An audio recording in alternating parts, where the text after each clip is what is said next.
कुरहनी विधानसभा उपचुनाव के लिए मैदान सज चुका है। सभी बड़ी पार्टियों के उम्मीदवार घोषित हो चुके हैं। लगभग सभी पार्टियों ने कुरहनी में जातीय कार्ड खेला है। घोषित उम्मीदवारों को भी पार्टी से ज्यादा कहीं न कहीं अपनी जाति पर भरोसा है। कुरहनी के नतीजे से कहीं न कहीं ये जरूर साबित होगा कि कुरहनी में किस जाति की कितनी हैसियत है।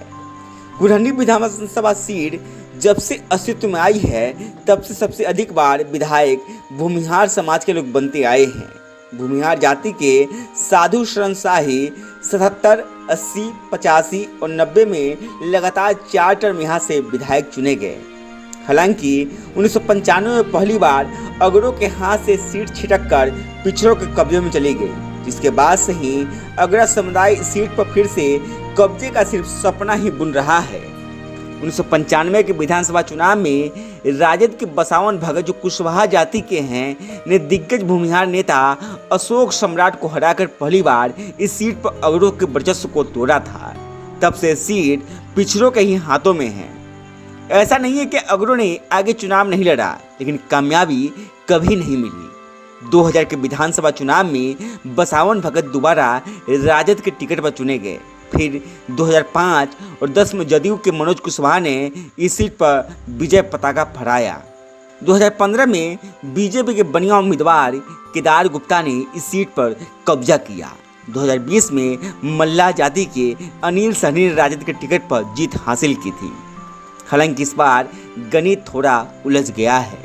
1990 के बाद पहली बार भूमिहार जाति के कैंडिडेट लड़ाई में दिख रहे हैं। दरअसल मुकेश सहनी की विकासशील इंसाफ पार्टी ने भूमिहार जाति के नीलाभ कुमार को अपना उम्मीदवार बना दिया है।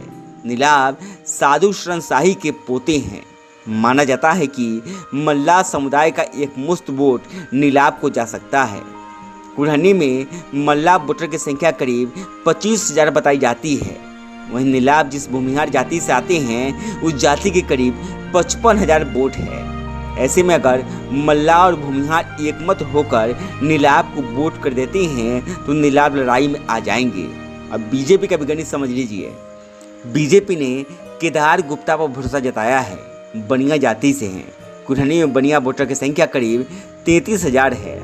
बीजेपी को राजपूतों का भी समर्थन मिल सकता है, जिसकी संख्या करीब 15,000 है। इसके अलावा वहाँ दलित समुदाय का वोट 19% है। चिराग पासवान ने बीजेपी को कुरहनी में सपोर्ट किया है। ऐसे में बीजेपी को दलितों का भी समर्थन मिल सकता है। इसलिए फिलहाल बीजेपी निश्चिंत है। जदयू की बात करें तो जदयू ने मनोज कुशवाहा को कैंडिडेट बनाया है। कुरहनी में भूमिहार के बाद कुशवाहा समाज का ही सबसे अधिक वोट है। उनके वोटरों की संख्या करीब 40,000 मानी जाती है। इसके अलावा वहाँ कुर्मी समुदाय का भी करीब 8,000 वोट है। साथ ही यादव मतदाताओं की संख्या 25,000 है। इसके अलावा बोचहा, गोपालगंज और मोकामा में जिस तरह भूमिहार समाज ने महागठबंधन पर भरोसा जताया है, उस लिहाज से जदयू को कुरहनी में भूमिहार वोटरों की आस है। इस तरह देखा जाए तो हर कैंडिडेट एक दूसरे पर फिलहाल भारी पड़ता दिख रहा है। ऐसे मतदाता क्या करेंगे ये देखना दिलचस्प होगा। गांव तक बिहार की रिपोर्ट।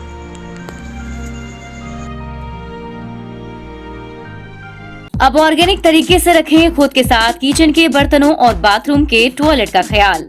अकासा लेकर आया है organic hand wash, shampoo, toilet cleaner के साथ ढेर सारे प्रोडक्ट जो करे आपका और आपके घर का कंप्लीट केयर।